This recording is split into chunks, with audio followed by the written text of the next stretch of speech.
Lumipas ang ilang araw at sa wakas ay hinayaan na ni Grace si Diana na bisitahin ang kanilang bagong tahanan. Matagal bago siya nakarating sa desisyong iyon at matapos itong talakayin kay Dr. Nathan, naisip nila na makabubuti para kay Irish na makipagkita sa mga taong makakatulong sa kanya. Nang dumating si Diana, hindi siya nakilala ni Irish, ngunit hindi rin siya nagreklamo tungkol sa kanyang presensya. Napanood na lang niya ang isang kakaibang babae na tinatawag siyang best friend, at walang tigil na nagsasalita. Wala man lang siyang maalala na pinag-uusapan ng tinatawag na best friend.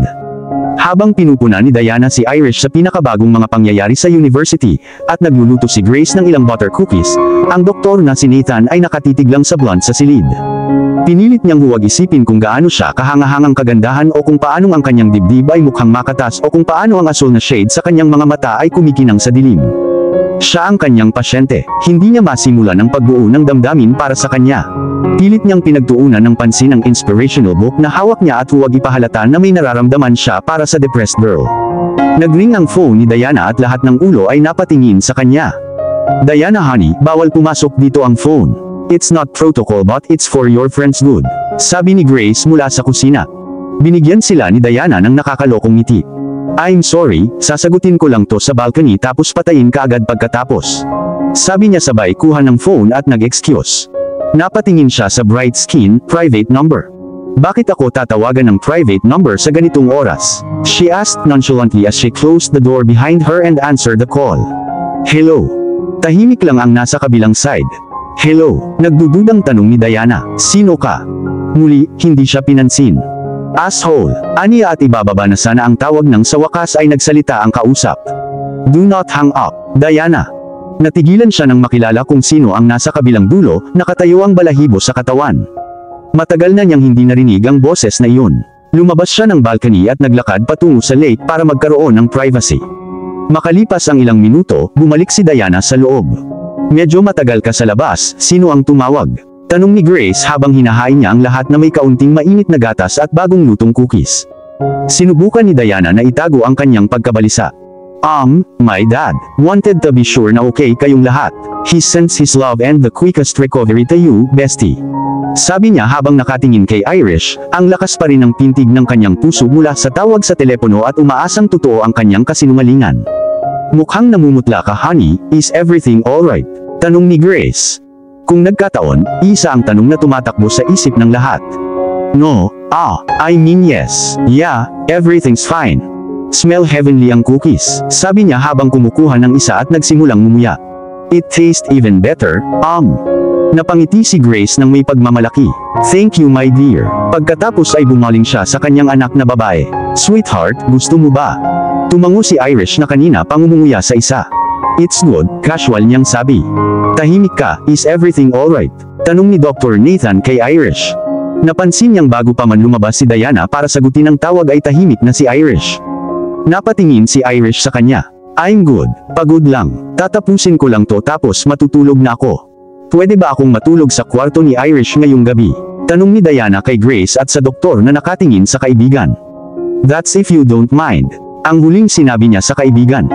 Nagkibit balikat si Irish. "I don't." "Yay, salamat."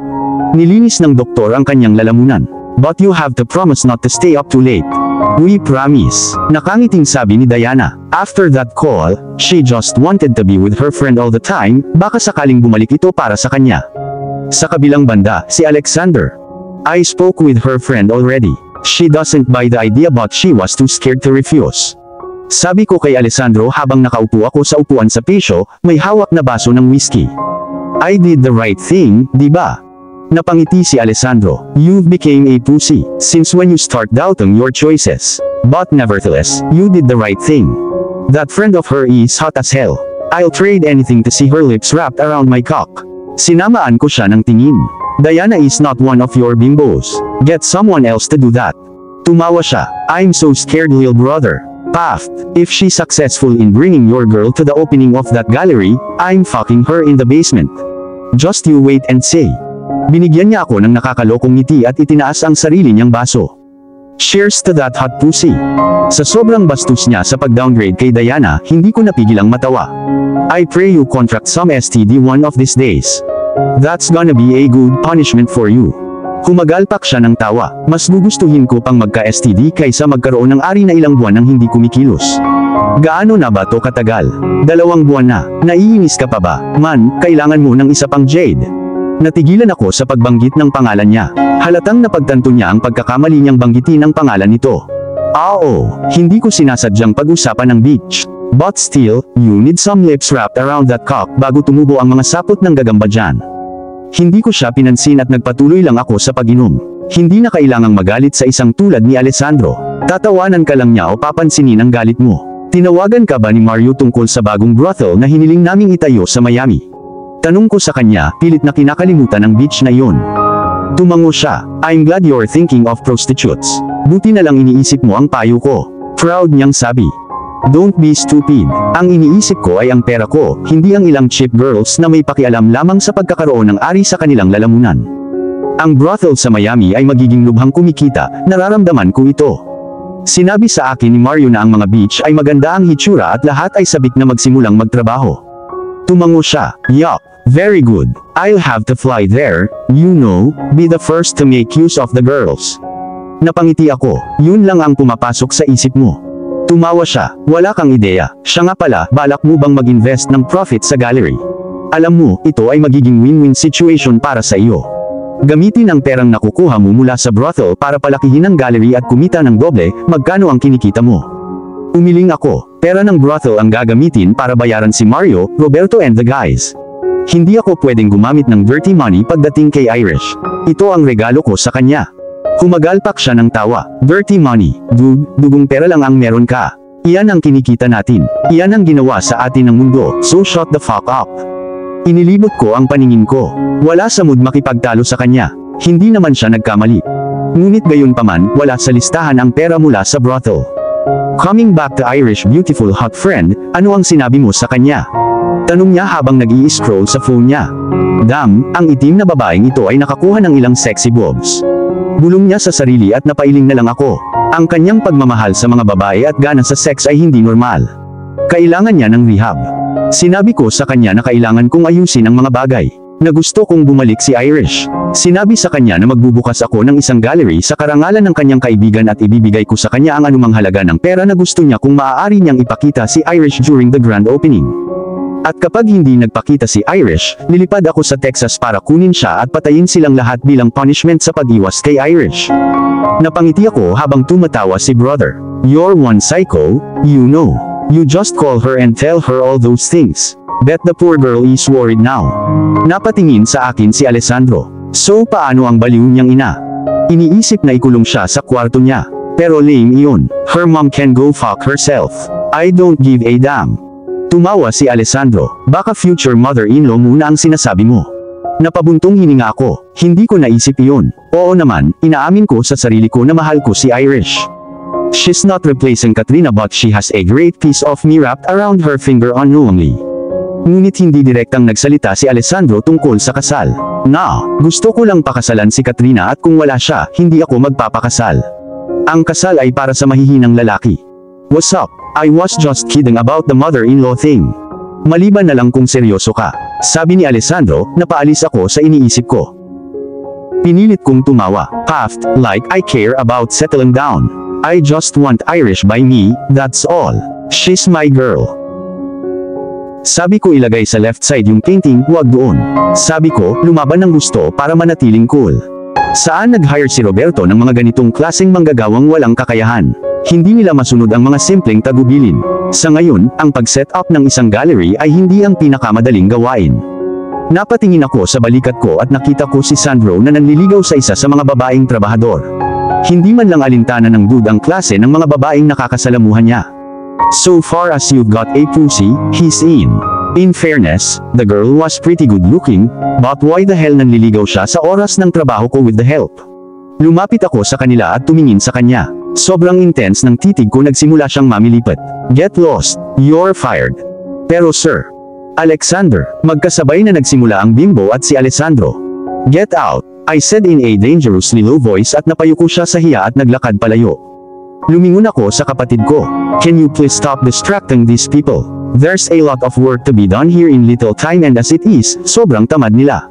Ayokong dumagdag ka pa. Alam mo, kung hindi mo lang ako nakababatang kapatid, sinuntok na kita ng malakas. Ilang araw nang nagsusumikap ang mga to. Tamang-tama ang lugar na ito, ano pa ang gusto mo? Paano kung pagkatapos gawin ang lahat ng ito, Irish girl doesn't show up?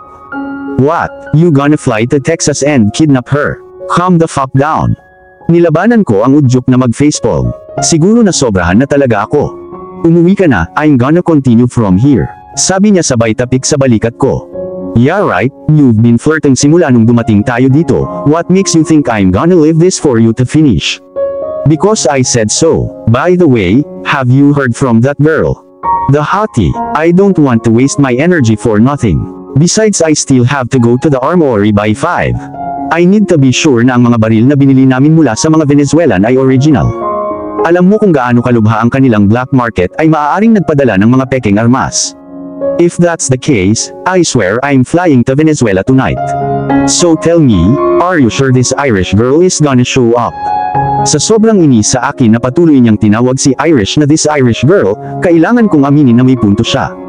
Hindi tumawag si Diana para sabihin sa akin kung kumusta na ang mga pangyayari. Sa pag-iisip na iyon, nagdahilan ako, tinitiyak na ipinagpatuloy ni Alessandro ang trabaho at ang kontratista na nakatayo sa malayo na nagbibigay ng mga tagubilin. Kinuha ko ang phone ko at dinayal ang number ni Diana. Tumunog ang telepono ngunit hindi niya ito kinuha. Ang lakas ng loob ng babaeng yun. Kaya ngayon hindi niya pinapansin ang mga tawag ko, ha? I tried calling again, it rang for about 7 seconds bago niya sinagot. Ah, hey, I'm sorry, Diana is using the bathroom, but you could leave a message. Sabi ng nasa kabilang dulo, at tumigil ang pagtibok ng puso ko. Nakatayo ang buhok sa batok ko. Princess, tanong ko, hindi ako makapaniwala. Pagkatapos ng ilang buwan na hindi ko narinig ang matamis na boses na iyon, muli ko itong naririnig. Alam ko na, boses iyon ni Irish. It's it. Princess, is that you? Tanong ko ulit pero walang sagot. Nagkaroon ng shuffling sa kabilang dulo. Irish, why did you answer my call? Hindi ba nagsalita ang doktor against sa paggamit ng phone? Narinig kong bulong ni Diana, sigaw sa babae ko. Naikuyom ko ang aking kamao at nagngangalit ang aking mga ngipin. I'm sorry, I guess. Ang kanyang matamis na boses ay tumunog sa pamamagitan ng telepono. I'm sorry for getting angry too. I just have a lot in mind. Let me answer this outside, yeah. Kalmadong nagsalita si Diana sa pagkakataong ito at nagkaroon pa ng shuffling pagkatapos ng pagbukas at pagsasara ng pinto. Mr. Romano, for goodness sake, sinabi ko na sayo na tatawagan kita kapag maayos na ang lahat. Bakit hindi mo ako hinayaang makausap si Irish? Matigas kong tanong. Naglinis siya ng lalamunan. Mr. Romano, this is harder than you think. Lumipad ako papuntang Texas para tulungan si Irish na makarecover agad, and now, you want me to bring her back to New York. How would I even do that with her mother around every day? It's really hard, hindi ko kaya. Narinig kong sabi habang medyo nag-crack ang boses niya. Pinasadahan ko ng daliri ko ang buhok ko. Name your price, Diana. Kahit anong gusto mo. It's not about the money, sir. I just can't do it right. Maybe you should just come over and get her yourself. I've had sleepless nights trying to figure out how to do this. I can't. I just can't. Sabi niya at naramdaman kong umiiyak siya. Ang sabihing hindi ako fan ng umiiyak na babae ay isang maliit na pahayag. Stop crying, Diana. But I don't want to lose anyone. I don't want to see the people I love na nasasaktan. I just want my best friend to get better. To remember me and all the love we shared. Sabi niya habang humihikbi. Huminga ako ng malalim. It's fine. I'm gonna come over there myself. Sabi ko sa kanya, meaning every single word. What? Sigaw niya. Bakit parang balisa ka? Kanina ka papabalik-balik. Is everything alright, Diana? Tanong ni Dr. Nathan sa isang nag-aalalang mukha ni Diana habang naghahanda para sa afternoon session nila ni Irish. I noticed you've been on edge for 3 days now. Alam mo, lagi mo akong nakakausap. Hindi ako mangangagat. Biro niya pero walang nakitang nakakatawa si Diana. Patuloy lang siya sa paggalaw ng hindi mapakali. You're making me dizzy with all that movement. Just tell me already, what's happening? You got trouble with your man. Or buntis ka? Pang-aasar ng doktor. Isang mahinang tawa ang pinakawalan ni Diana. Yeah right, bakit mo naisip na buntis ako? Nanlaki ang mata ng doktor. Oh my God, buntis ka? Ano? Ew, no way. Mabilis na sabi ni Diana, na uwi sa tawanan. Pero sa totoo lang, hindi ako buntis. Diretso ang tingin ng doktor sa kanyang mga mata, na parabang binabasa nito ang kanyang kaluluwa. Then what's the problem, Diana? You can always talk to me. Aside from studying cognitive psychology and all, nag-aral din ako ng neurology. I know how the nervous system works. And I know you're very nervous right now. Spill it out, hindi mo alam, baka makatulong ako. Nagkibit balikat ang doktor at binigyan siya ng nakaka-encourage na tingin. Ang isang nalilitong Diana ay hindi alam kung kaya niyang mag-open up sa doktor. Kung may sapat siyang tiwala sa kanya para sabihin sa kanya na isa sa mga pinakadelikadong lalaki sa buong Amerika at Italy ay darating sa loob ng ilang oras, araw o kung ano paman, para kunin ang isang blonde na nagkataong nawala ng memorya dahil sa isang trahedya na pangyayari. It's Irish, she blurted out bago niya napigilan ang sarili. What about Irish? Labis na pag-aalala ang tanong ng doktor ngunit walang ideya si Diana kung paano gagawin ang lahat ng ito. Tell me Diana, is everything alright? You know Irish condition, you've got to tell me. Your friend needs help. She needs closure. She needs peace. Kaya sige, sabihin mo na sa akin para malaman ko ang gagawin ko. Napabuntong hininga si Diana, trust me, in this case, wala kang magagawa. Try me, the doctor pushed.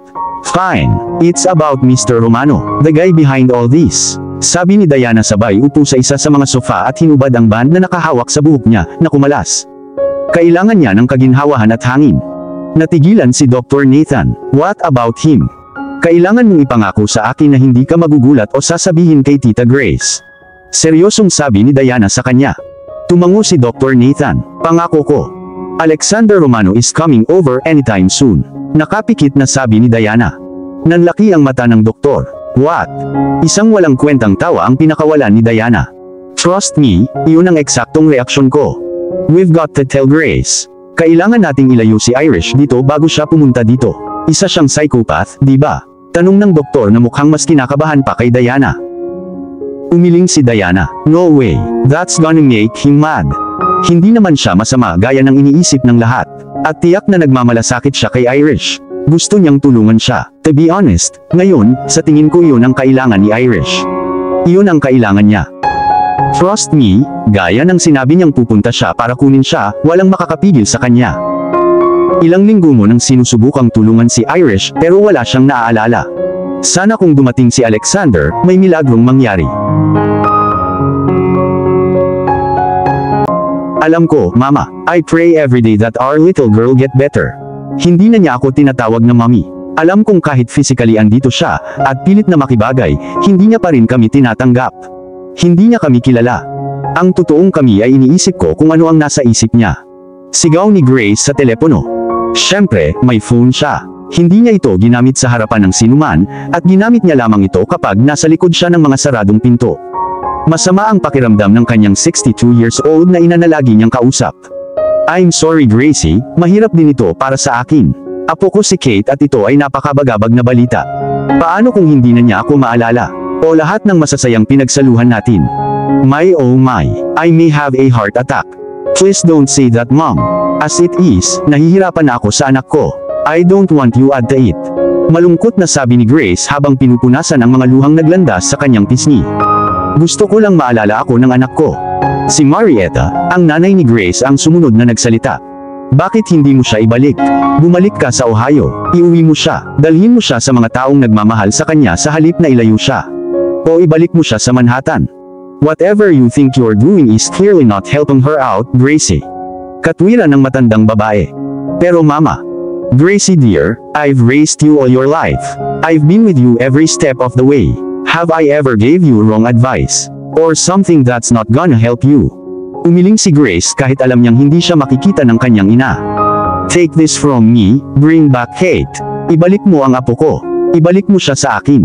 Kalimutan mo na ang lahat ng protocol ng ospital na ito. Hindi ito nakakatulong sa kanya. Bilang isang state nurse, alam mo na kailangan mong bumalik sa trabaho. Ito ay America honey, kailangan mong magtrabaho para mabuhay hanggang kailan ka magpapatuloy sa isang lugar na walang pag-unlad na maaari kang mawala ng pera at mawala ng trabaho sa parehong oras. Matigas na sabi ni Marietta sa kanya. I'll fly to Manhattan next week. Ako na ang bahala sa baby girl ko.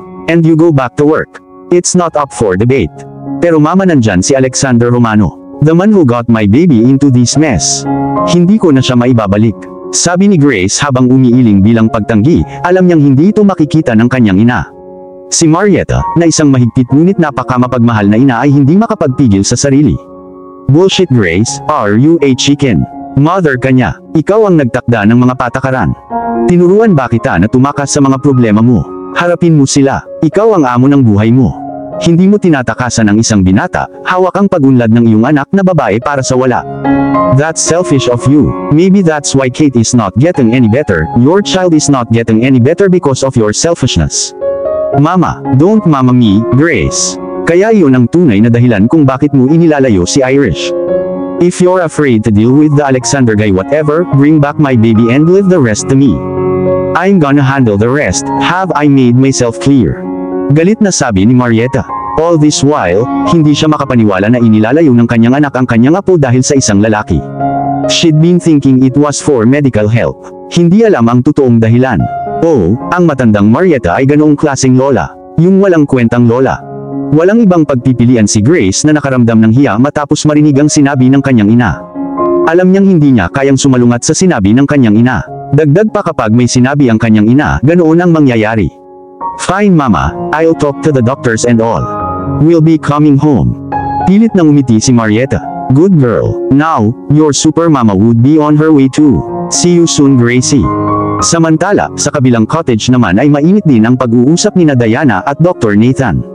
Diana has lost her temper. Dr. Nathan, nangako kang hindi sasabihin kay Tita Grace. Can't you keep your words? Galit na tanong ni Diana. Mula nang sabihin ito sa kanya, sabik na siyang sabihin kay Grace at talagang naasar ito sa kanya. Napabuntong hininga ang doktor. I know I promised Diana, but this is serious. That evil mafia leader. He's got a name. Alexander Romano. Isang galit na sagot ni Diana. Whatever his name is, he's dangerous. Grace hates his guts, and he put your friend into this mess. Gusto mo lang siyang payagan na pumunta dito, at sirain ang lahat ng pinaghirapan namin. Ang progress ng kaibigan mo.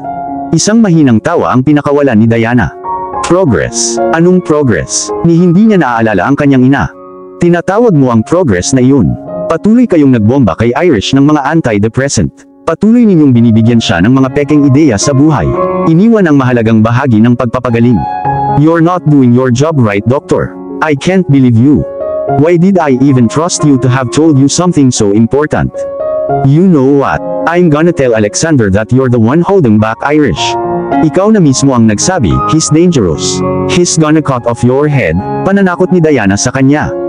Galit na galit siya at pinagsisisihan ang pagtitiwala sa doktor. Sa simula pa lang, hindi na talaga niya ito gusto. Pinasadahan ng daliri ni Dr. Nathan ang buhok niya sa frustration. For goodness sake Diana, kailangan malaman ni Grace. Hindi na makakabalik si Irish. Bakit? Bakit ayaw mo siyang umalis? Sa tingin mo hindi ko nakikita ang palagi mong pagtingin sa kanya. You think I don't notice the way you always look at her, with those fuck me eyes. Look here, I know you're a pervert and you're just waiting for a moment to be alone with my girl. Alam kong wala akong tiwala sa'yo, sabi ni Diana na nakatingin sa kanya ng diretsyo sa mga mata. In fairness, kanina pa niya gustong sabihin kay Grace ang palagi ang pagtingin ng doktor kay Irish. Ask around, Nathan. I'm fire. I don't take shit from no one, get that? Naikuyom ng doktor ang kanyang kamao. Magkakaroon talaga ng problema ang babaeng ito. Paano niya napansin ang lahat ng ito? Naramdaman niyang bubunutin ang buhok nito ngunit naisip niya ito. At hindi niya kayang sirain ang kanyang inosenteng harapan. Don't say that again, Diana. I only love your friend, as my patient. Well, guess what, Nathan? Hindi ka nga kilala ni Irish, she doesn't love you. And you see that guy that coming over here in a bit? That's the guy my friend loved. And I know deep inside, that she still loves him. Kailangan lang niyang makita siya, at iyon lang. Diana pushed his buttons, tumalikod para maglakad palabas ngunit natigilan siya nang makita si Grace na nakatayo sa pintuan. Ang gulat na si Grace ay hindi makapaniwala sa narinig niya. Pupunta dito si Alexander Romano. Hindi makapaniwalang tanong niya. Hindi nakaimik si Diana.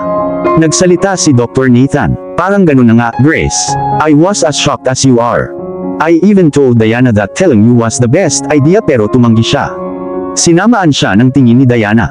Sinubukan ba niyang magbuhos ng panggatong sa apoy? Mamaya na niya ito haharapin. Sa ngayon, mas mahalaga si Grace. Tita Grace, I can explain. Explain what, Diana? It's always you that brings up things concerning that monster. And now you plan to bring him here without my knowledge. How can you do that to me? You're Irish. Galit na galit si Grace ngayon. Noon sa ospital, itong si Diana din ang nagpalapit kay Alexander sa kanyang anak. Huwag mong ipaisip sa akin na masama kang impluensya para sa anak ko. Nakonsensya talaga si Diana. You've got to believe me, tita. Wala akong plano. Tinawagan ako ni Alexander. Hindi ko nga alam kung paano niya nakuha ang bagong number ko. He threatened me. Dapat daw dalhin ko si Irish sa kanya. Tumanggi ako. I swear, tinanggihan ko dahil delikado, pero sabi niya pupunta siya dito para kunin siya. Sinubukan ni Diana na magpaliwanag. At binalak mong ilihim ito. Tanong ni Grace. Umiling si Diana. Huwag kang maniwala sa sinasabi ni Nathan. I really was going to tell you. But in a better way. I didn't want you to freak out or find out like this. Believe me, Tita Grace. I really can't put Irish life in danger. But Alexander Romano is a wicked man. Siya ang dahilan ng lahat ng ito. Hindi siya makakapunta dito para kunin ang baby girl ko. Hindi ko hahayaang mangyari yun. Never, sigaw ni Grace. Who is this Alexander Romano? Natigilan ang tatlo sa boses ni Irish. And why is he coming? Dagdag niya. Lahat ng ulo ay lumingon kay Irish na may dilat na mata o nakabuka ang mga bibig. Bakit walang nagsasalita? Sino yung lalaki? Muling tanong ni Irish, ngunit muling binati ng katahimikan. At bakit siya pupunta para kunin ako? Tahimik na humikbi si Grace. It's no one, honey. Nang marinig ang sagot na yun, napaangat ang ulo ni Diana kay Grace. Bakit determinado ang matandang babae na itago ang katotohanan sa sarili niyang anak? Hindi ba mas maganda kung alam na lang ni Irish ang totoo? Well, masasabi ni Irish na ito ay isang kasinungalingan. It can't be no one. Kailangan kong malaman kung sino ang lalaking ito. Lumingon siya kay Diana. Sabi mo best friend kita, and would always tell me the truth, right? Napaiwas ng tingin si Diana sa guilt, lumuluha ang mga mata. Tumango siya. Go on, tell me, who is Alexander, what's over at bakit niya ako gustong ilayo? Itinulak muli ni Irish, sa pagkakataong ito, matamang nakatitig kay Diana. Why don't you all just tell me already? Hindi mo ba nakikita? Pagod na akong mamuhay ng ganito.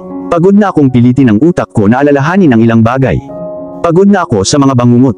Pagod na akong makita kayong lahat bilang estranghero, sa tuwing tumitingin ako sa salamin kung sino man sa inyo dito ang talagang nagmamalasakit sa akin gaya ng sinasabi ninyong lahat.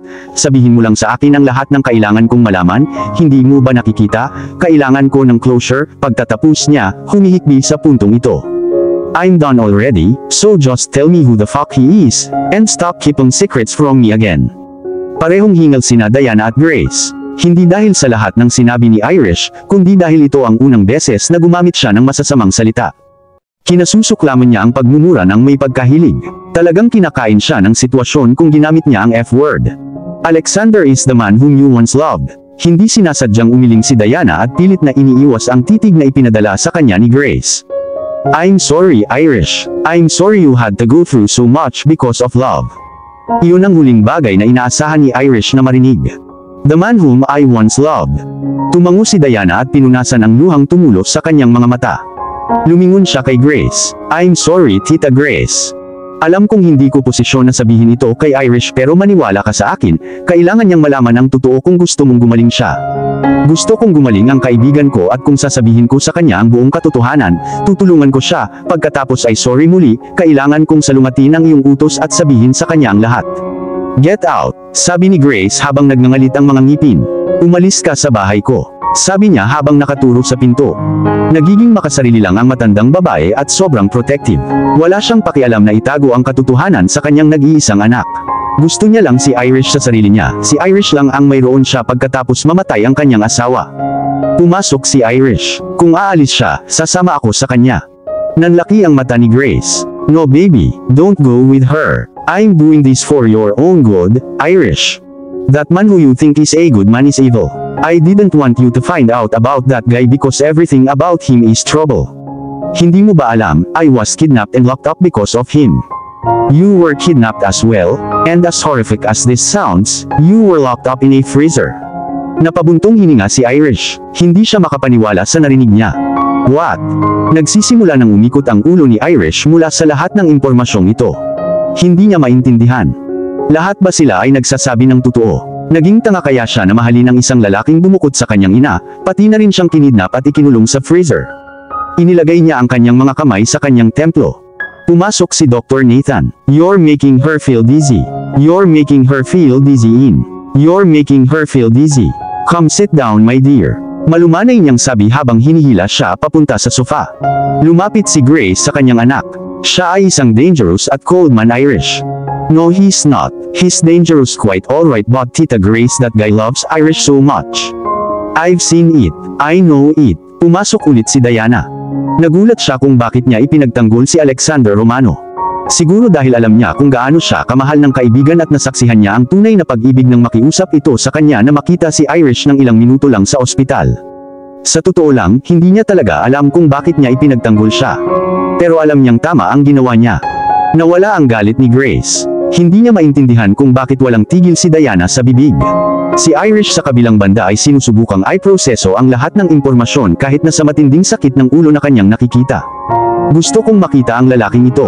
Sa wakas ay sinabi niya. Tiningnan niya ang kanyang ina sa mata. Please let me go. Let me meet this man. We need to talk. Grace was beyond shocked even after bad-mouthing Alexander to her daughter, pinili pa rin ng dalaga na makipagkita sa kanya.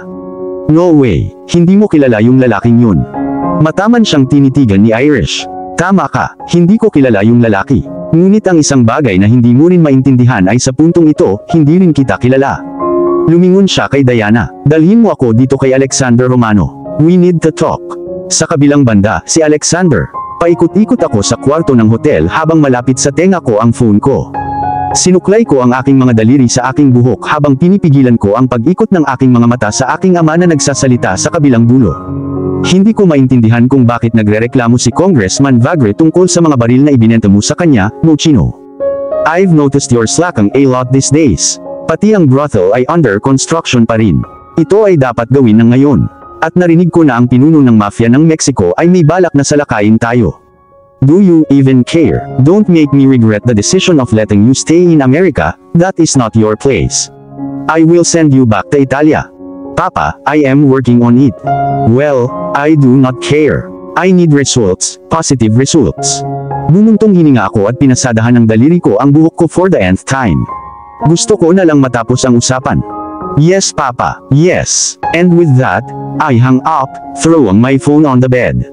Nilingon ko si Roberto na kanina pa nagbibigay sa akin ng mga reports tungkol sa mga spies na itinanim namin sa Mexican at French mafias. Alam mo, Roberto, umiling siya, no? Sa halip na magtanim ng mga spies sa Mexican mafia, hanapin mo ang isang money-minded fool na malapit kay Don Juan at magbayad sa kanya ng kaunting halaga ng pera para mabigyan ka ng impormasyon. Kapag siya ay lumubog, alam mo kung saan itatapon ang kanyang katawan. Tama, panipi. Isang masamang kinang ang sumilay sa kanyang mga mata. Of course, boss. Sumagi talaga sa isip ko yun. Si Monsieur Gerardo naman, alam ko na kung ano ang gagawin. Heard he's got a slutty daughter. I talked to Lord Alessandro about her. He said he's got it. Inilibot ko ang paningin ko, typical Alessandro. Of course he's got it. Dude's gonna fuck her senseless, she's gonna end up spewing all her father's secrets before she comes. Humalakhak si Roberto. Alam naman nating lahat yun, boss. Yun lang ba ang kailangan mo? No, I want you to go downtown to the gallery and see if everything's set up. If it is not, fire the whole team and hire new people. I hate sluggish bastards. Sinabi ko sa kanya na nakatingin sa labas ng mga bintana na may haba na pader, na may isang baso ng whiskey sa isang kamay at isang tabako sa isa pa. Maaari ka nang umalis. Tumango siya at lumabas ng kwarto. Iniwan akong mag-isip kung paano ibabalik si Irish. Maya-maya lang, tumunog ang phone ko. Not again, father. Ano ang gusto niya sa pagkakataong ito? Naisipan kong hindi pansinin pero iba ang naisip ko. The old man's just gonna keep calling. Nang makarating ako sa kama, tumigil sa pagring ang telepono, napabuntong hininga ako. Sa sandaling iyon, nagbip ito sa pagpasok ng isang bagong mensahe. Kinuha ko iyon at napagtantong si Diana pala. Medyo lumundag ang puso ko. Binuksan ko ang mensahe, at ang nabasa ko ang nagpaganda ng araw ko. Sa totoo lang, napangiti ako. Ang unang ngiti para sa buwang ito. No need to come over here again, Mr. Romano. I'm bringing Irish back home. Diana. Ang saya na naramdaman ko. Hindi ko napigilang basahin ang message. No need to come over again, Mr. Romano. I'm bringing Irish back home. Babalik sila sa New York. How did Diana pull that up? Talagang kailangang gantimpalaan siya para sa isang mahusay na trabaho. I dial her number and she picked up on the fourth ring. Mr. Romano, tanong niya. For the first time, natuwa ako sa boses niya. Natuwa ako nang marinig ko ang boses niya. What more kung sa wakas ay nakita ko na ang aking Irish. Hindi ako makapaniwala na naramdaman ko na naman ang lahat ng kasiyahang ito. Hindi ko alam na magiging ganito ako kasaya pagkatapos ng kamatayan ni Katrina. I tried my best para hindi masyadong excited. Well, I made myself sound as cold as she's used to. Sana ay mayroon kang positibong balita o kung hindi ay pupunta ako. Oh Mr. Romano, hindi mo ba nakita ang message ko? Maingat na tanong niya. No, hindi ko nakita ang message mo. Kung nakita ko, hindi ako tatawag diba? I tried hard to keep my cold facade up. I hope you've got Irish with you. Or else. Narinig ko ang pagbuntong hininga niya. I've got Irish with me, sir. Babalik kami sa New York bukas ng gabi. How did you pull that up? Anong ginawa mo? I tried. Sa totoo lang sobrang curious ako. Sa totoo lang, hindi ko inaasahan na ibabalik niya ang kaibigan niya. Na-curious ako kung paano hinayaan ni Grace na mangyari ito. May narinig akong kaluskos sa likod bago ko narinig ulit ang boses niya. Alam ni Irish ang totoo. Well, hindi kanya talaga maalala and stuff but we told her the basics. Galit na galit ang mommy niya at pinag-iimpake ako at pinapaalis, pero pinili ni Irish na sumama sa akin. Pinilit niyang makipag-usap sa iyo. Gusto niyang malaman kung sino ka. Naikuyong ko ang kamao ko. Pinaalis ka ni Grace. The nerve of that tiny woman. Unfortunately, yes, sabi niya sabay buntong hininga. Pero ayos lang. With time, Tita Grace would come around. Mahirap lang siyang pakitunguhan pagdating kay Irish. Pinasadahan ko ng daliri ko ang buhok ko. I've been doing that a lot today. So how are you guys going to come? Well, I don't really have so much money, and Irish passport is with her mom. I'm just gonna try to find the passport then talk Kenny to lending me some money. Then tomorrow morning, I'll book for our flight. I hope things. I'll send my jet to pick you guys up. Hanapin mo na lang ang passport ni Irish, sabi ko sa kanya in a monotonous tone. Hindi ito para sa debate. Narinig ko ang pagpipigil niya ng hininga. You will, sir. Yes, but one more thing. I trailed off, may nabubuong plano sa isip ko. Medyo nag-alinlangan siya. What? Kaya ayon sa plano, buong araw na palihim na hinanap ni Diana ang passport ng kaibigan. Kapag naging busy si Tita Grace sa trabaho, sinusubukang baliwalain ang mga pangyayari sa mga araw, pumupunta si Diana sa kanyang kwarto at inaayos ang kanyang mga gamit. At kapag narinig niya ang kanyang tita na naglalakad patungo sa silid, magtatago siya. Sa pagtatapos ng araw, nakita niya ang passport sa ilalim ng duffel bag ni Grace. Hindi maipaliwanag ang ginhawang dumaloy sa kanyang katawan. Sa wakas, may hahatid na niya ang kaibigan sa lalaking mahal niya. Kung walang ibang naniniwala na gagaling si Irish kapag nalaman niya ang buong katotohanan, gagawin ni Diana.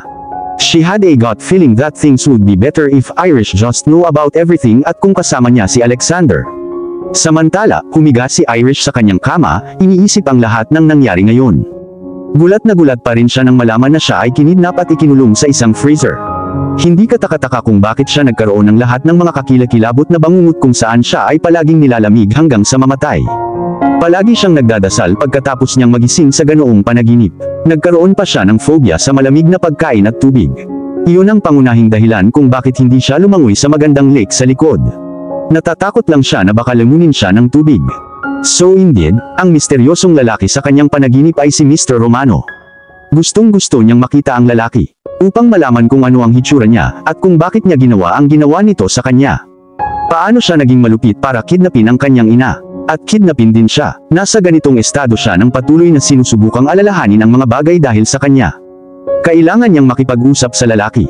And God knows she wasn't a violent person but she sure knew she had to give this man a slap for messing her life like this. I finally got it. Tuwang-tuwang tumili si Diana, dahilan para mapatalon si Irish sa takot at hinila siya palayo sa kanyang iniisip. Inilagay ni Irish ang isang kamay sa dibdib. I'm gonna have to put a bell on you. Tinakot mo ako. Humagikik si Diana at niyakap ang matalik na kaibigan. I'm sorry, I was just so happy. Umalis siya at ipinakita kay Irish ang passport. Nanlaki ang mata niya. Paano mo nakuha ito? Kapansin-pansing binaligtad ni Diana ang kanyang buhok sa gilid. Hello, I'm Diana Burke. When I set my mind to anything, sinisigurado kong gagawin ko. For the first time today, ngumiti at humagikik si Irish sa childish friend. Hinila niya si Diana sa pagkakayakap sa pagkakataong ito. Salamat, seryosong sabi niya. Maraming salamat. Paiiyakin mo ako, Blondie. Pero ayos lang kung kailangan kong iyakan ka. I don't mind crying a few tears for your happiness. Mahal na mahal kita at gusto kong maging masaya ka. Pero sa ngayon, kailangan na nating mag-impake dahil girl, babalik tayo sa New York. Masaya siyang sumigaw, itinulak ang kanyang mga kamay sa hangin, na naging dahilan upang tumaas ang kanyang shirt. And of course, showing her flat tummy na may singsing sa pusod. Natawa si Irish at hinawakan ang butas ng pusod. This is beautiful. Ang sarap sa pakiramdam na may babaeng kasing edad niya. Napangiti ang kaibigan niya ng may pagmamalaki. Salamat, mahal na mahal ito ni Conrad. Mahilig siyang halikan at sipsipin bago siya bumaba. Panaginip na natapos ni Diana. Hindi na ako makapaghintay na makita muli ang aking Conrad. Napahagikik si Irish dahilan para mapabuntong hininga si Diana. What? Nakataas kilay na tanong ng blonde girl. Hindi mo kinurot o pinisil ang ilong mo pagkatapos kong marinig ang sinabi ko. Ibang-iba iyon sa iyo. You know what? I enjoy this version of you much more. And to think you used the F word today. God is good. Natatawang tinapos niya. That brain damage of yours is doing us some good. I bet Kenny would be shocked as fuck. Tumawa ulit si Irish. It's not brain damage, Diana. It's amnesia, and it's caused by the traumatic experience I went through. Napabuntong hininga niyang sabi. Whatever, brain damage or amnesia, just don't let it get to you. I don't care, so far as I got my Irish with me. And more importantly, so far as we're going back to New York City. Tense pa rin ang atmosphere sa cottage. Lalo na sa pagitan ni Grace at ng mga babae. Well, sinubukan lang ni Dr. Nathan na maging cool kung isa sa alang-alang na siya lang ang lalaki sa paligid. Pero iniwasan niya si Diana. Para sa kanya, trouble ang dalaga. Ayaw niya talagang umalis si Irish. He'd grown to love her. At ngayon, kailangan lang ni Diana na sirain ang kanyang mga planong gawin kanya si Irish. Sinubukan ni Grace na kausapin si Irish na huwag umalis, ngunit nakapagdesisyon na siya. Ito ang naging dahilan ng muling paghampas ni Grace kay Diana. Ngunit si Diana bilang Diana, nagbingi-bingihan siya at ginawang cool ang lahat. Tumingin si Diana sa kanyang relo. It was almost 5. Malapit nang dumating ang service van para sunduin sila. Tuwang-tuwa siyang umalis dahil sa pagkakataong ito, hindi na niya kailangang ibahagi ang eroplano sa lahat. Ito ay isang fucking private jet. At lalo siyang natuwa sa mga plano ni Alexander para sa kaibigan. Sorry for ruining your plans, tita. But I've got to do this. Hindi siya pinansin ni Grace. Buti na lang may sariling plano si Grace. Babalik na sana siya kinaumagahan. Nakabook na ang lahat ng flight papuntang New York para sa gabi. Kaya kinailangan niyang maghintay hanggang sa susunod na araw. Sa wakas ay lumabas si Irish sa kanyang silid at huminto nang makita ang kanyang ina. Don't go, sweetheart. Nagmamakaawa ang matandang babae. Nag-isip si Irish kung ano ang gagawin at sa huli ay binigyan siya ng isang maliit na ngiti. I'm sorry, I can't stay. I'll be going now. And with that, nag-walk out siya kasama ang kaibigan niya. Huminto siya at lumingon sa doktor. Salamat sa tulong mo, Dr. Nathan. Nakangiting sabi niya at naglakad papunta sa service van na kakaandar lang. Pumasok sila at umalis ito nang hindi lumilingon muli si Irish. Ito ang tamang gawin. She had to make peace with her past for her future to be bright. Patuloy na kinakagat ni Irish ang kanyang mga kuko sa daliri sa buong biyahe sa eroplano. Nanatili siyang nakatingin sa labas ng bintana. Ang jet ay tila pamilyar sa kanya, ngunit iyon ang pinakamaliit sa kanyang mga problema. Kinakabahan siya, makikilala niya ang lalaking ito kung sino man siya at sa totoo lang, hindi man lang siya handa na makilala siya. Ngunit siniguro ni Diana na magiging okay lang ito. Inaasahan niya ito. Sinabi ko na sa iyo, Irish, hindi ka sasaktan ng lalaki sa kabila ng mga sinasabi ng lahat.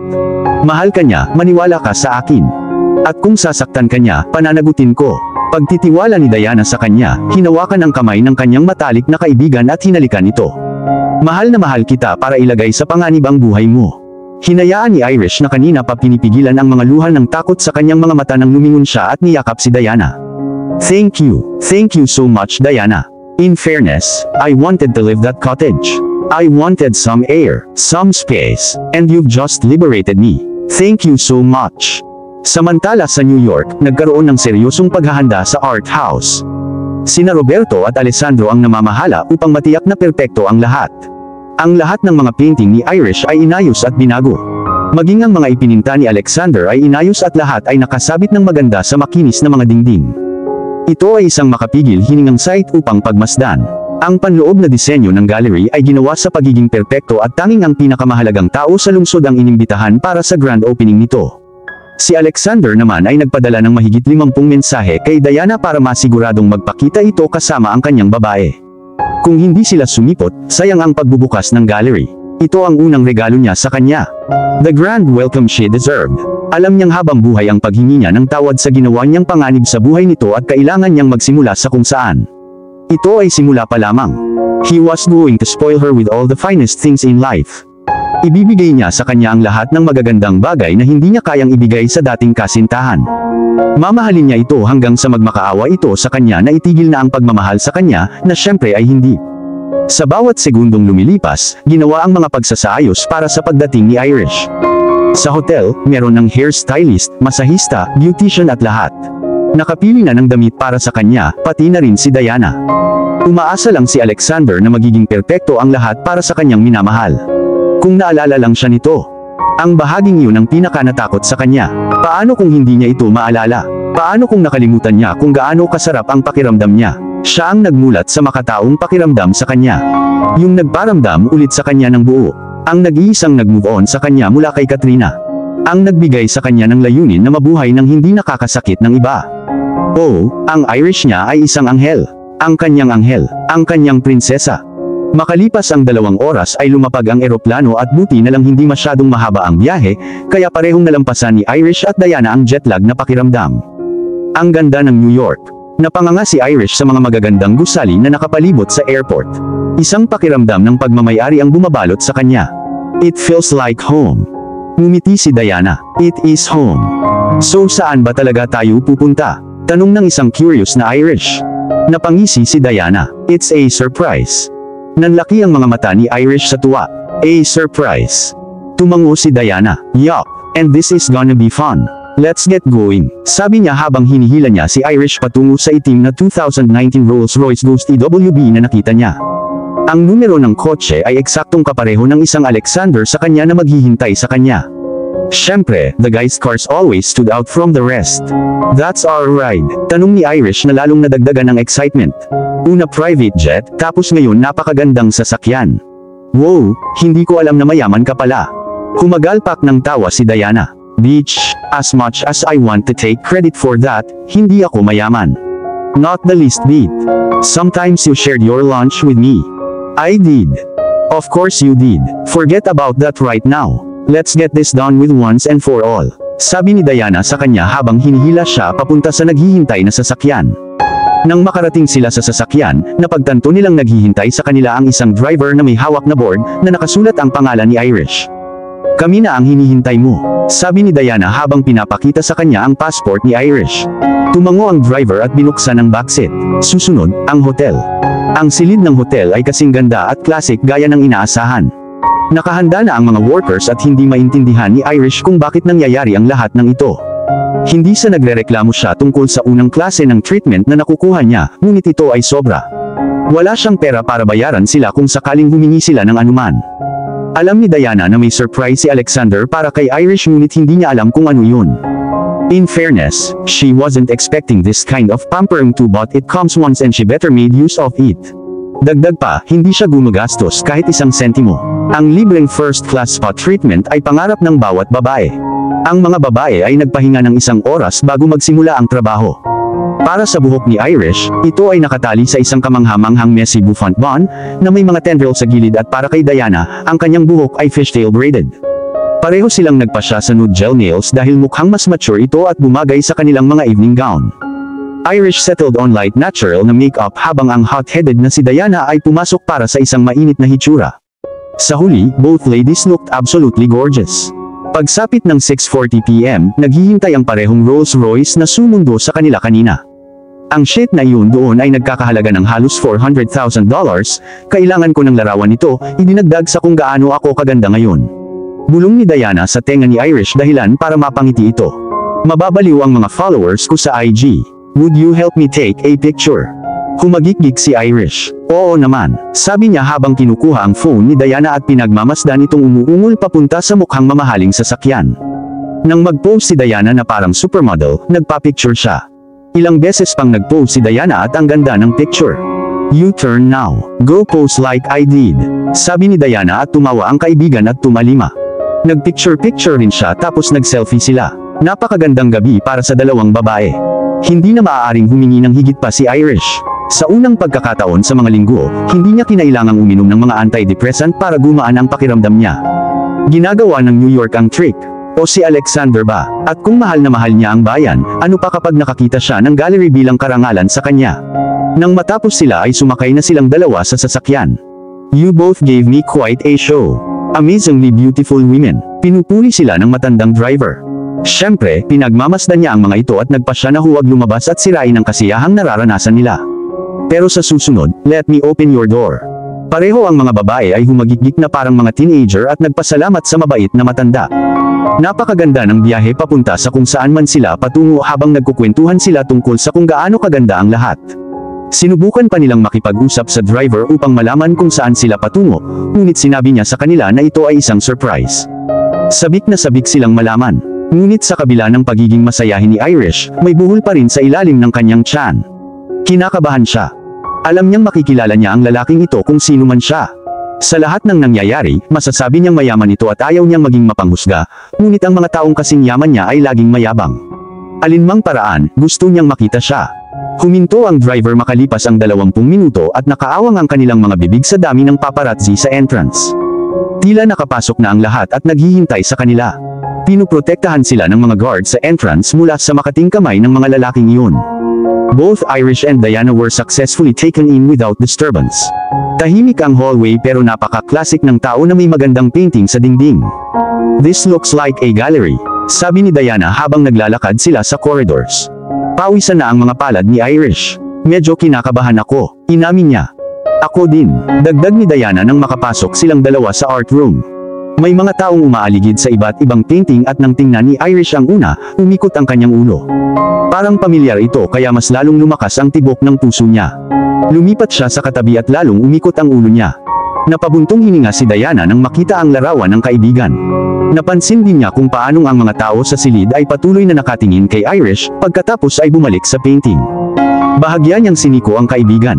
That's you, bulong niya. Napansin ni Irish ang atensyon sa kanya at sinundan ng tingin ang painting sa dingding. It was freaking her. Bago pa siya mawalan ng malay, narinig niya ang malalim na boses sa likuran niya. Welcome back, princess. Welcome back, princess. Narinig ni Irish ang malalim na boses. Lumingon siya para makita ang lalaking nagsabi nito, at medyo lumundag ang puso niya. Ang boses ay patuloy na umaalingaw sa kanyang ulo, dahilan upang ito ay umikot. Ang lahat ng mga larawan sa hallway ay patuloy na kumikislap sa harap ng kanyang mga mata. Sumasakit ang ulo niya at nagsimula siyang mag-hyperventilate. Sobra na ang lahat para sa kanya. Ang boses sa kanyang ulo, ang mga paintings ni Gawa, ang mukha ng lalaking nauna sa kanya, ang lahat ng mga tao sa silid at ang kanilang mga pananahimik, ay boses na sobra. Idiniin niya ang kanyang mga palad sa kanyang templo upang pigilan ang sakit ngunit walang gumagana. Nagsimula siyang makaramdam ng pagkahilo at nagsimulang umikot ang silid. Narinig niyang tinawag siya ng mga tao sa paligid niya pero hindi iyon totoo. Ang mga bagay ay nagsimulang maging malabo at ang kanyang mga pagtatangka na mga hakbang ay nabigo. Nagsimulang tumulo ang mga butil ng pawis sa kanyang mukha at ang init ay hindi na makayanan. Ano ang nangyayari? Irish, narinig niya, bago naging itim ang lahat. Kamusta siya, doktor? Tanong ni Alexander nang lumabas ang doktor sa kwarto ng ospital. Tumingala ang doktor mula sa hospital file na hawak niya. Pwede ba tayong mag-usap sa opisina ko? Kinasusuklaman ni Alexander ang ideya, ngunit nang tumingin siya sa glass door at nakita ang walang malay na katawan ni Irish, hinila nito ang puso niya, nakonsensya siya. The same feeling of deja vu gripping him again. Tumango siya at sumunod sa doktor. Nang makaupo ang dalawa, nagsalita ang doktor. Going through her hospital records, I know she's suffering from a post-traumatic stress disorder which led to amnesia. We checked her vital signs and her blood pressure na parang tumaas ng konti. May nag-trigger siguro nito, or maybe someone. Delikado para sa kanya, hindi ko alam kung bakit ganun ang reaksyon niya, but she's fine now, everything is good. I only hope her condition gets better and that she regains her memory quickly so certain things won't affect her health and trigger certain emotions. Plus I suggest to take her for counseling. I have prescribed some medication for her and she'll be able to leave by tomorrow. Alexander low-key felt attacked. Alam niyang ganoon ang reaksyon nito dahil sa kanya. Maybe he wasn't supposed to surprise her that way. Dahil sa malakas na pag-iyak, nakita ng dalaga ang isang painting ng kanyang sarili. Maybe he went overboard. Hindi ko alam kung ano ang tumatakbo sa isip mo, Mr. Romano, pero tulad ng sinabi ko, magiging maayos din siya. You can sort out the bills at the finance station. Sabi ng doktor at nagsimulang mag-type sa MacBook niya. Tumayo si Alexander. Pwede ko ba siyang puntahan? Tumango ang doktor na may magiliw ng ngiti. Sure, but be careful not to wake her up. Let her wake up on her own, and don't worry, hindi rin magtatagal at mangyayari yun. Tumango siya at umalis. Naglaro sa isip niya ang mga salita ng doktor. Kinailangan ni Irish na mabawi ang kanyang mga alaala sa lalong madaling panahon, upang ang ilang mga sitwasyon ay hindi na siya pabalikin sa ospital. At syempre, ang lalaki ay mayroon ng pinakamahusay na ideya kung ano ang gagawin. Naglakad siya papunta sa kwarto niya pero huminto siya sa pinto para kausapin si Diana. Anong sabi ng doktor? Tanong niya na may galit sa puso. Kung may nangyari kay Irish, papatayin siya ni Tita Grace. Takot na takot ang kawawang babae. Ipinatong ni Alexander ang dalawang kamay sa kanyang balikat. It's nothing to worry about. She just shocked, that's all. She'll be discharged tomorrow. Go to the hotel and rest. The driver's out front, waiting for you. Bob. No buts, Miss Diana. Go have some rest. You just flew in today, you need sleep. Babantayan ko si Irish. I promise. Nakangiting sabi ni Alexander sa kanya. Kung tutusin, ginawa ng dalaga ang lahat para tulungan siya. Tumango siya at nagulat silang dalawa, binigyan niya ito ng yakap. Salamat Alexander. And with that, naglakad na siya palayo, hikab at pagod na pagod bigla. She felt bad that her makeup was a waste, but on the bright side, nakailang pictures na siya. Oh, Diana would always be Diana. Pinagmasdan siya ni Alexander hanggang sa makaalis siya bago siya pumasok sa kwarto ni Irish. There she was, natutulog na parang anghel, naisip niya. Ang mga anghel lamang ang walang mga galos sa kanilang mga puso tulad ng ginawa niya, na kasalanan niya. Masama talaga ang loob niya sa kalagayan nito at hinihiling na sana ay buhay pa si Leo para mapatay niya itong muli. Hinila niya ang isang upuan palapit sa kanyang kama at umupo, tinitigan ang magandang mukha nito na natatakpan ng kanyang blonde na buhok. Marahan niya itong itinulak sa tabi at hinangaan ng nakangiti. Ang ganda niya talaga, perfect talaga, nami-miss niya ito araw-araw. Hinawakan niya ang libreng kamay nito at inilapit sa ilong niya, nalanghap ang amoy ng vanilla. God, namiss niyang hawakan ang mainit nitong malambot na mga kamay. Ngayon lang, medyo malamig. Inilapat niya ang kanyang mga labi sa kanyang kamay, isang malambot na halik na mas matagal kaysa sa plano. I'm glad you're here, princess. Ang mundo ay tila mas malamig at malungkot nang wala ka.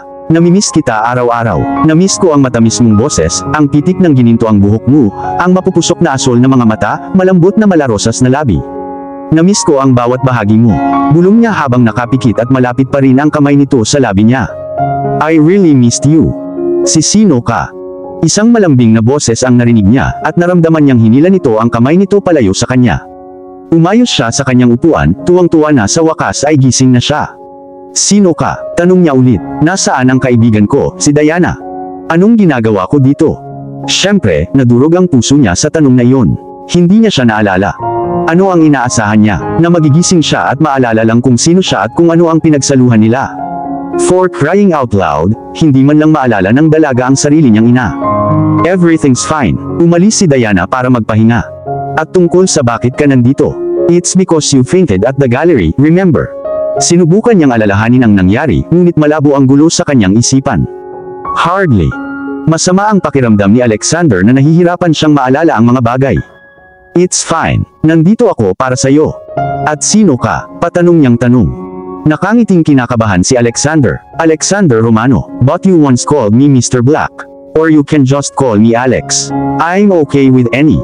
I'm sorry wala akong masyadong maalala, pero ikaw ba yung lalaking pinuntahan namin? Yung mafia guy. Tanong niya sa mababang tono. Tumango siya. I'm dying to see you again. Ang lahat ng ito ay nakalilito kay Irish. Sinabi ng kanyang ina na siya ay isang malupit at malamig na tao. Ngunit ang lalaking nauna sa kanya ay napakaamo at mapagmahal at may ganitong kamangha-manghang accent. Bakit ang bait mo sa akin? Hindi inaasahan ni Alexander ang tanong, ngunit tulad ng sinasabi, one step at a time. At iyon lang ang gagawin niya. One step at a fucking time. Because I care deeply for you. I'm glad you're awake. You look beautiful. More beautiful actually. Dahil doon ay namula si Irish at inipit ang isang hibla ng kanyang buhok sa likod ng kanyang tenga. Thank you, and thank you for the private jet, sa libreng sakay at marangyang kwarto. Ngumiti lang siya at tumango. Say you're welcome, or something polite. Pang-aasar niya. Ngumisi siya. Old habits never die, princess. You're still my manners teacher. Napangiti siya sa gwapo nito, lalo na kapag tumatawa ito. Pero ano ang ibig niyang sabihin na still my manners teacher? Bakit mo naman sasabihin yan? Halatang masama ang pakiramdam ni Alexander na hindi niya maalala ang lahat ng pinagsaluhan nila, ngunit ipapaalala nito sa kanya ang lahat ng magagandang pagkakataon. Noong una kitang makita, I was a jerk. A big one actually, sabi niya at pinanood siyang humagikgik. I wouldn't say sorry, thank you and stuff. In a nutshell, you were a big jerk. Dagdag ni Irish at pareho silang natawa. Naging maayos ito, nakangiting naisip ni Alexander habang pareho silang nagpatuloy sa pag-uusap tungkol sa nakaraan. You even called me Mr. Black because of my shitty personality. Kumagalpak ng tawa si Irish. Oh boy, you must have been an arse. Believe me, I was. But all that changed when you came around with your feisty mouth. Lahat natatakot sa akin maliban sa iyo. Dinagdagan mo pa ng sugar ang kape ko. I still remember how furious you were when I got you fired from Adams. Doon ko napansin ang mga kamangha-manghang kulay ng iyong mata kapag iniikot mo ang mga ito. I worked in a place called Adams. Tumango si Alexander. Yup, I tell you what, how about I take you there when you're out of this crappy hospital room and feeling much better. We can continue catching up over a cup of black coffee for me, and caramel for you. Suggestion niya, napansin niyang inaantok na siya. Sinubukan niyang pigilan ang paghikab. I would love that, Alex. O Mr. Alexander Romano, no, Mr. Black. Natawa siya sa cuteness niya. Good night, princess. Good night, Mr. Black. Ngumiti si Alexander. Marami na siyang ginagawa kanina. Iyon ang epekto ng pagkakaroon ng Irish sa paligid. Nagdala siya ng mga ngiti. At para malaman mo, babantayan kita buong magdamag. At sinadya niya ito.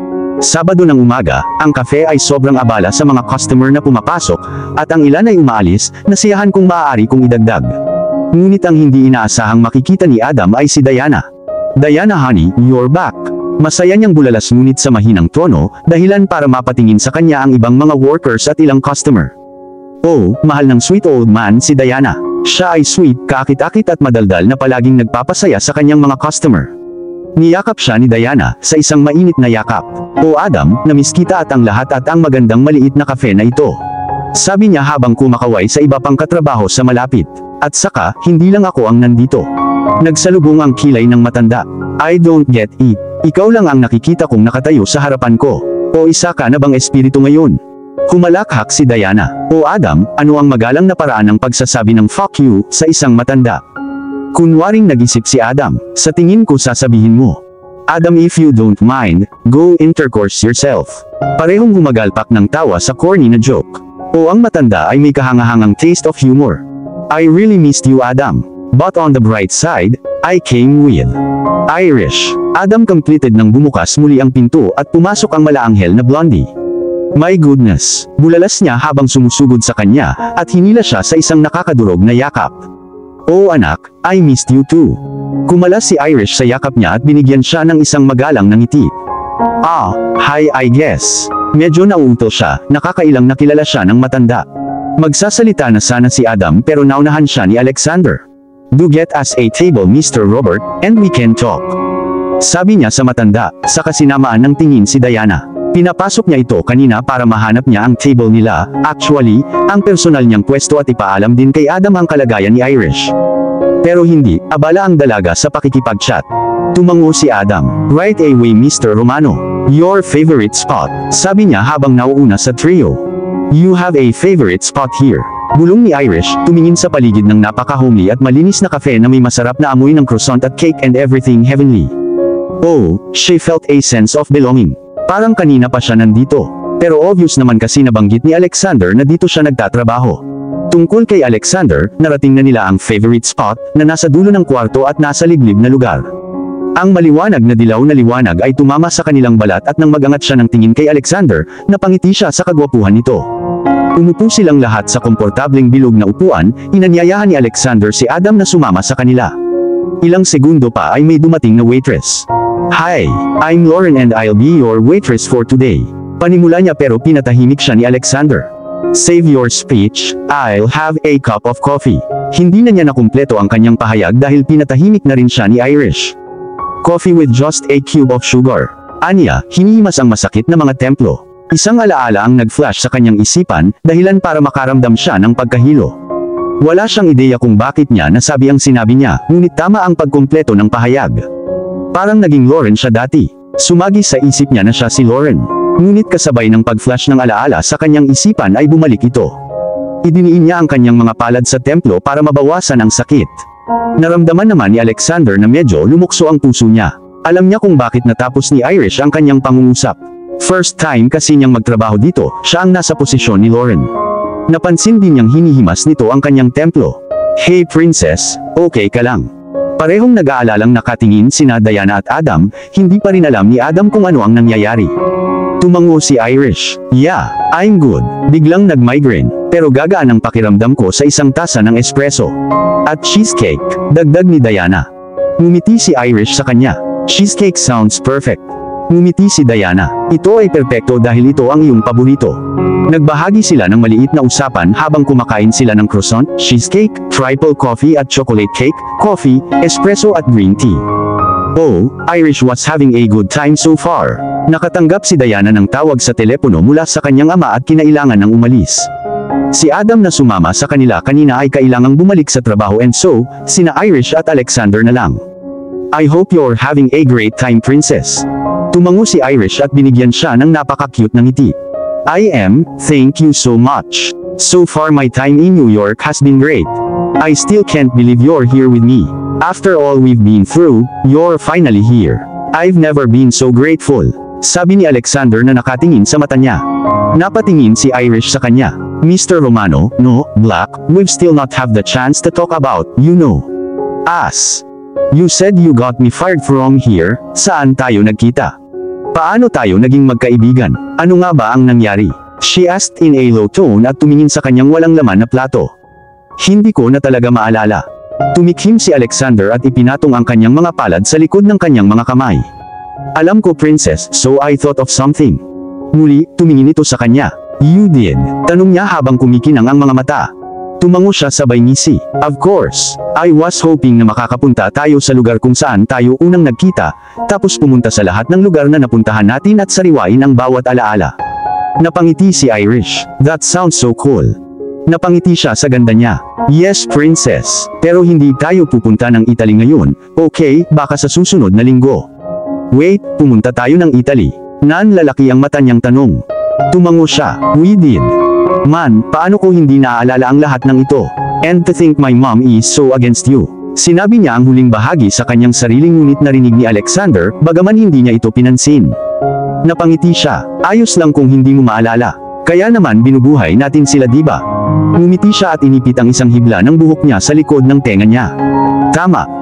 At kaya pumunta sila. Una sa malungkot na kalsada kung saan muntik niya itong masagasaan, nilampasan ang golf field dahil may mga alaala ito kay Leo, pagkatapos ay dinala siya nito sa park kung saan sila nagsalo ng ice cream at binuhat niya ito sa kanyang likuran gaya ng ginawa niya sa mga nakaraang buwan.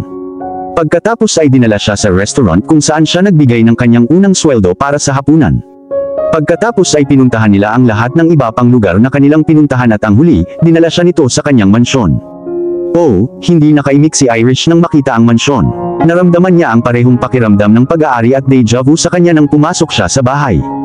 Nilagay niya ang kamay niya sa dibdib niya. I feel like I've been here before. Pumunta si Alexander sa likod niya at niyakap siya. That's because you've been here. Anya, nalalanghap ang kanyang matamis na amoy. God, I missed you so much. Halika, may gusto akong ipakita sa'yo.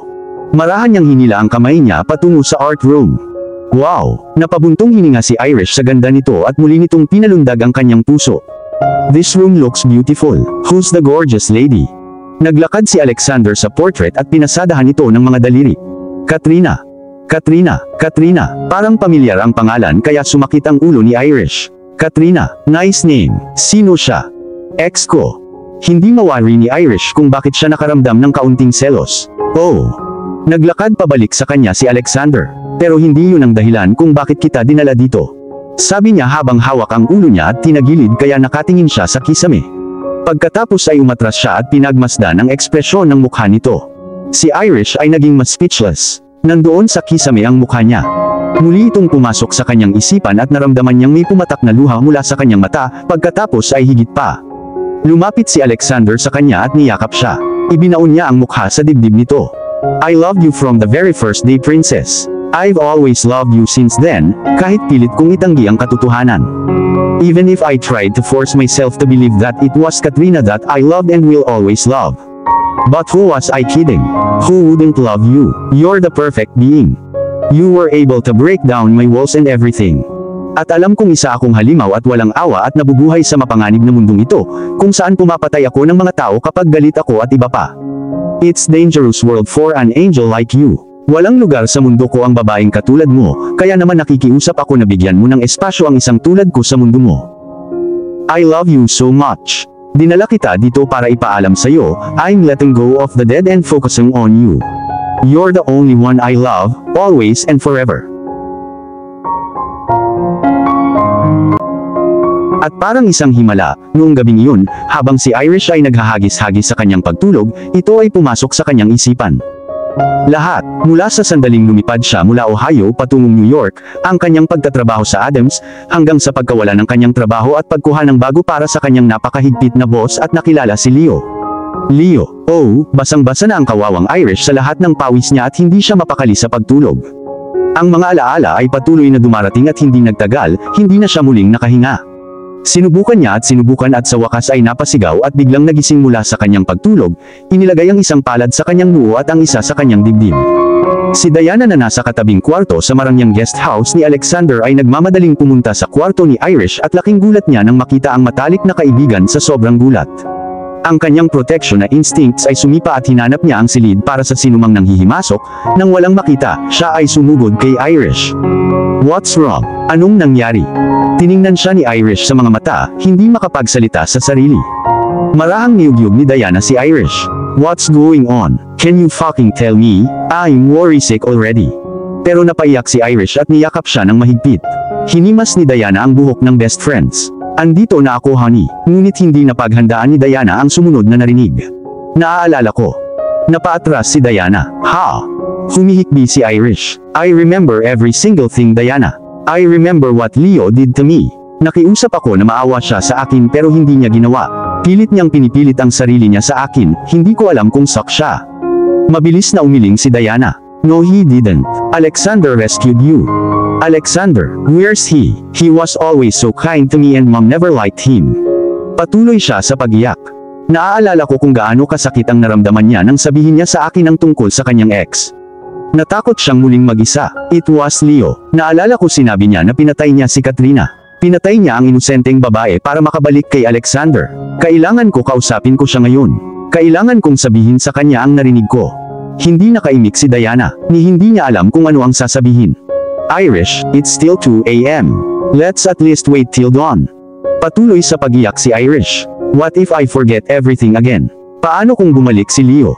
Patay na si Leo, Irish. And you won't forget anything. We should just be thankful you finally got your memory, katwiran ni Diana. Tila pinapakalma nito si Irish. Tumango si Irish. Tumango rin si Diana. Good girl. Now you wait here while I go get you some milk. It's gonna calm your horses till dawn, okay? And I'll sleep right next to you para gumaan ang pakiramdam mo. At kaya, sa madaling araw, tinawagan ni Diana si Alexander to give him a heads up on everything. Napagkasunduan nilang magkita sa Adams. Natuwa si Irish na bumalik ang alaala niya sa kabila ng katotohanang ang ilan ay talagang nalulungkot. Masaya siya na naaalala niya sina Kenny, Roberto, Cheng ang driver, Adam, Eleanor mula sa Adams, Anna sa Italy at lahat ng nakilala niya sa New York. Tuwang-tuwa siya, naisip niya ang kanyang mahal na ina. Kahit na ayaw ng kanyang ina na pumunta siya sa New York, naalala niya ang masasayang pagkakataon na pinagsaluhan nila at lahat ng pagmamahalan, kaya na-miss niya siya. Iyon ang pinakamagandang desisyon na ginawa niya. Pagbabalik sa New York dahil sa wakas, naibalik niya ang kanyang mga alaala. Noong oras na para makilala si Alexander, sobrang kinabahan siya. Paano niya sasabihin sa kanya na alam niya ang lahat ng ginawa ni Leo? Habang nakaupo siya sa cafe kasama si Diana, tuloy-tuloy ang pagtalbog niya sa pag-aabang sa mangyayari. Hindi rin nakatulong sa nervous system niya ang green tea na nasa harapan niya. Tapos narinig nila ang jingly sound ng cafe's bell at napatalon si Irish sa takot. Girl, you sure you good? You don't need to be so nervous. Like I said, I already think Alexander knows, paniniguro ni Diana sa kanya. At hindi nagtagal, lumitaw ang tao on time. Nasa tamang oras siya, wala pang 1 minutong late. Actually, kanina pa dumating sina Diana at Irish para makapag-tea. Naalala ni Irish na laging nasa oras ang lalaki noon. Siya pa rin ang perpektong lalaki. Namula siya sa naisip, pinipilit na huwag titigan ang gwapo nitong katangian na nakasuot ng maayos na itim na suit. Bakit ba naging formal siya? Good morning Diana. Anya, saka yumuko at hinalikan sa pisngi ni Irish. Good morning princess. Dagdag pa nito sa kaumupo malapit sa kanya. Sumagot sina Irish at Diana ngunit hindi makatingin si Irish. She was a blushing mess and added to that, amoy heaven ang guy. At may nakakakissable lips siya. Geez, kailan ba siya nagsimulang mag-isip ng hindi nararapat? Right, Irish? Tanong ni Diana, hinila siya palabas sa maliit niyang mundo ng pag-iisip. Tumingala siya na parang nawawalang bata na namumula ang pisngi. Ha? I was saying you have something to tell Mr. Romano here, right? Tumango si Irish. Good, I'll go over to school and try to do a few things. Kapag natapos ka na, Mr. Romano will let me know. Diana told her, then excused herself. Lumingon si Alexander kay Irish na nakayuko ang ulo. Ginamit niya ang kanyang mga daliri at itinagilid iyon sa direksyon niya na nagpatingin sa kanya. Ano ang gusto mong sabihin sa akin, baby? Natural na takot sa kanya ang aura ng lalaki. Idinagdag sa ngayon ay ang katotohanan na siya ay nakaupo na malapit sa kanya at ngayon, siya ay tumitingin sa kanyang mga mata. Oh,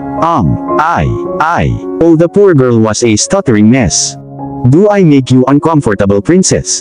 Tanong ni Alexander, sinusubukang basahin ang ekspresyon ng mukha niya. Yes, no, I mean no, you don't make me uncomfortable. Pinasadahan niya ng makinis na mga daliri ang mukha nito. Then tell me princess, bakit mo ako pinatawag dito? Ang kanyang boses ay malambot at malumanay at nakapagpapatibay, at bago pa malaman ni Irish, nagsimula na siyang magsalita. Sinabi niya sa kanya na wala na siyang amnesia at lahat ng naaalala niya. She felt bad talking about Leo, lalo na't nagbago ang mood ni Alexander at naging stone cold ang mukha nito.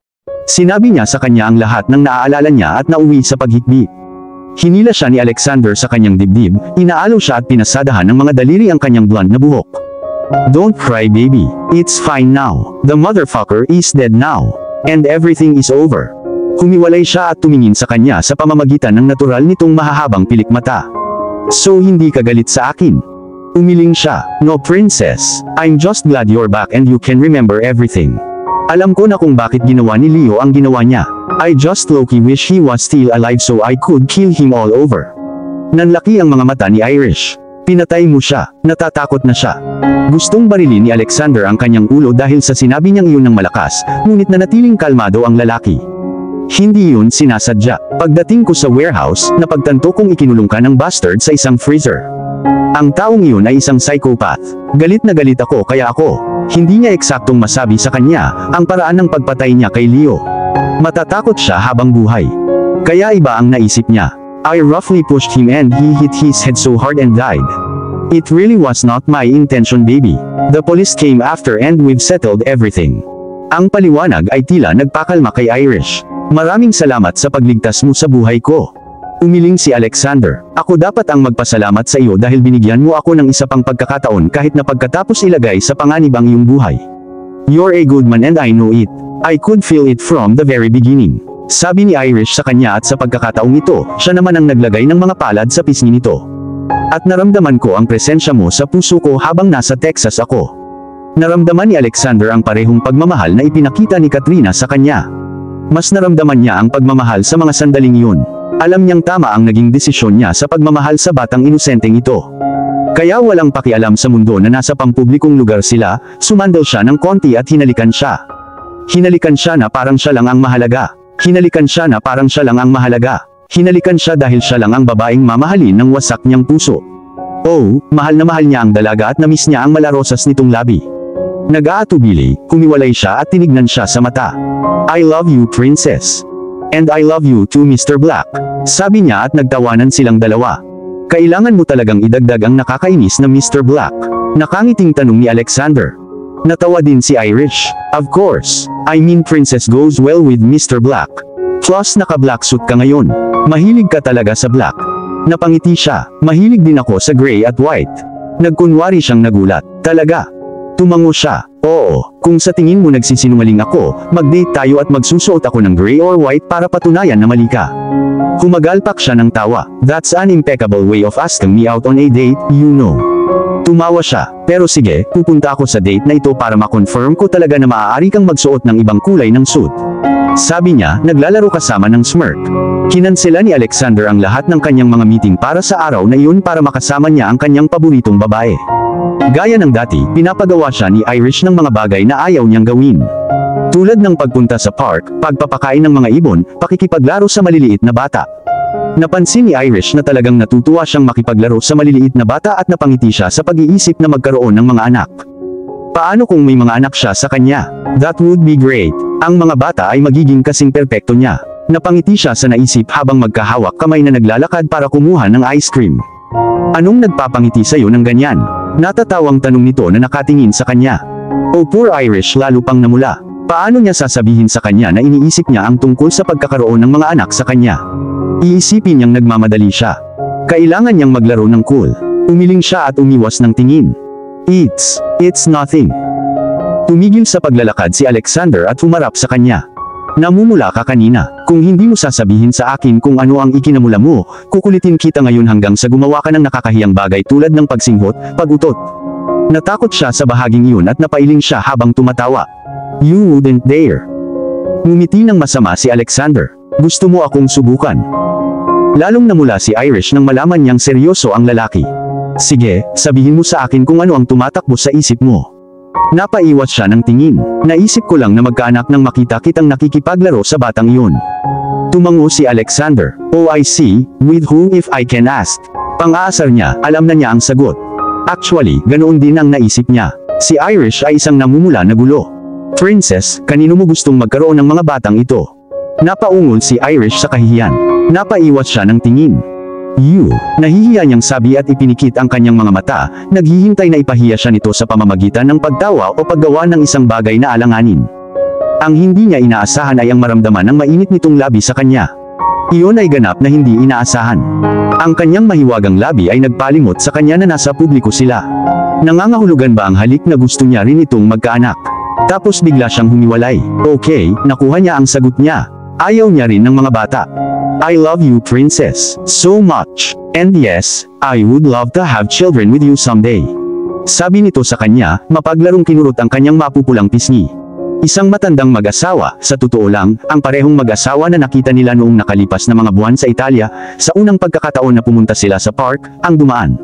Naalala ni Alexander na mga Italyano din sila. Huminto ang matandang mag-asawa at ngumiti sa kanila, Voglio di nuovo. Buonasera, kayong dalawa ulit. Magandang gabi. Isang matamis na ngiti ng inaang bati ng ginang. Ngumiti pabalik si Alexander. Buonasera, magandang gabi. Sa pagkakataong ito, nagsalita ang matandang lalaki. Come andata la vita, kumusta ang buhay? Bago pa makasagot si Alexander, sumirit ang madaldal na matandang babae. Voglio siete gia spositi. Are you two married already? She asked with a bright smile, remembering that the last time they met, he said he was going to marry her. Napatingin si Alexander sa babaeng kausap at ngumiti. Isang ngiti mula sa puso. Sa lahat ng ito, nakatayo lang siya habang pinapanood ang tatlo na nag-uusap sa wikang hindi niya maintindihan. Napaka-cute niya with kiss-swollen lips and rosy cheeks. Tiningnan ni Alexander si Irish sa mata habang sinasagot ang tanong ng ginang. Noon ancora, ma molto presto, not yet, but very soon, he said, feeling his heartbeat increase at the thought of marrying her. Nakangiti ang matandang lalaki at babae, na nakikinita ang dalawa na ikakasal. That would be very good, dear child. I can tell she has a heart of gold. Anyways, we will get going. Good luck. Sinabi ng babae sa pagkakataong ito sa Ingles at umalis kasama ang kanyang asawa. Lumingon si Irish kay Alexander na may nakakatakot na ngiti. Gusto mo bang sabihin sa akin kung ano ang pinag-uusapan niyo? Napangisi si Alexander at nagpatuloy sa paglalakad. No. Humagikik si Irish na sumusunod sa likuran. Come on Alex, tell me, pwede ba? Ang matangkad na lalaki ay nagpatuloy lamang sa paglalakad at nakangiti, iniisip ang ideya ng kasal at mga anak. Sasabihin ko sa iyo, kapag pumunta tayo sa date kung saan kailangan kong magsuot ng white. Pang-aasar niya at napahagikik naman siya, tugma sa mga yabag niya. Ngayon ay sabik na ako sa date, masayang sabi niya. Kinagabihan, sorpresang bumisita si Kenny kay Irish. Labis siyang natuwa nang makita ang kanyang mahal na pinsan. Kenny, napatalon siya sa excitement. Honey Bunch, my sweetheart, God, I missed you so much darling. Thank your stars that you remember me. I was gonna whoop you, as if you didn't. A very excited Kendall told his favorite cousin. My goodness Irish, I was so worried. You even made me do something which I do not do. Sabi niya habang nakahalukip at nakapout na parang bata. Sumirit naman si Diana na nagpo-popping ng mais. Anong ginawa mo? Inilibot ni Kendall ang drama queen ang kanyang mga mata. Nanalangin ako. Humagalpak ng tawa ang dalawang babae. Hindi nila inaasahan ang ganoong sagot. Seryoso Kenny, but still, thank you kasi nakatulong talaga sa akin ang prayers mo. Pasasalamat na sabi ni Irish. Biglang napangiti si Diana at kakaibang nakatingin kay Irish. Don't look at her like that. Ang creepy, nakangiting sabi ni Kendall. Anong meron sa ngiti? Lumawak ang ngiti ni Diana. Hindi lang ikaw ang nagdasal para sa ating mahal na kaibigan. Parehong naguguluhan na tumingin sa kanya sina Irish at Kenny. Anong ibig mong sabihin? Sino pa ang nagdasal para sa kanya? Sabay na tanong ng dalawa. Hindi ako 100% na sigurado sa sagot ko, pero naniniwala akong ipinagdasal ka ni Alexander, masayang sabi ni Diana. Sumigaw si Kenny ang drama queen. What? The monster can pray. Good grief, I haven't heard about him since you left and now that you're back, his name is up again. Sinamaan siya ng tingin ni Irish. Hindi siya monster. He's a good guy and I love him and as a matter of fact, magde-date kami tomorrow. What? Hingal na hingal ang dalawa pang nanlalaki ang mata. A date. Namula si Irish sa kahihiyan. Hindi alam ng kawawang babae na sinabi niya ng malakas. Tumango lang siya at umiwas ng tingin. That's freaking hot, means we got to go shopping. Sabi ni Diana na ikinagulat ni Kenny. Hindi makapaniwala si Kenny sa kanyang narinig. You're in support of her going out with him. I admit he's hot and sexy and I'll give anything for him to be my man, but the guy is dangerous and the last time, he endangered Irish life. I'm not in support. Si Diana na naging saksi sa lahat ng pagmamahal na ipinakita ni Alexander sa kanyang kaibigan, ay inilibot ang kanyang mga mata. We didn't ask for your opinion, gay ass. And as for you Irish, we're going to Agent Provocateur tomorrow for something sexy. Sabi ni Diana sabay evil smirk. Namula ng gusto si Irish. Agent Provocateur. Tumango si Diana, hindi nawawala ang kanyang ngisi. Yup, you need something provocative and extremely sexy. Who knows, baka mawala ang virginity mo that night. She ended with a bad girl wink. Humagalpak ng tawa si Kendall. That would be fucking awesome. Someone's gonna be getting her first dick. Ang blonde sa spotlight ay ganap na hindi nakapagsalita sa kung paano ang kanyang kaibigan at pinsan ay walang kahihiyang nagsalita tungkol sa kanyang hindi umiiral na buhay sa sex. Bago pa man siya makapagsalita ay nagring ang phone ni Diana. Sinagot ni Diana ang tawag at natigilan nang marinig kung sino ang nasa kabilang linya. She excused herself at pumunta sa kusina. Makalipas ang ilang minuto, bumalik siya na may pag-aalala sa mukha. What's wrong? Tanong ni Irish. I hope it's not bad news again. Madramang sabi ni Kenny sabay takip sa tenga. Napabuntong hininga si Diana at tumingin kay Irish. Bumalik na ang mami mo, at gusto kanyang makita bukas. At dito na po, nagtatapos ang part 35 ng ating kwento. Sabay-sabay po nating abangan ang susunod na kabanata. Maraming salamat po. God bless and stay safe.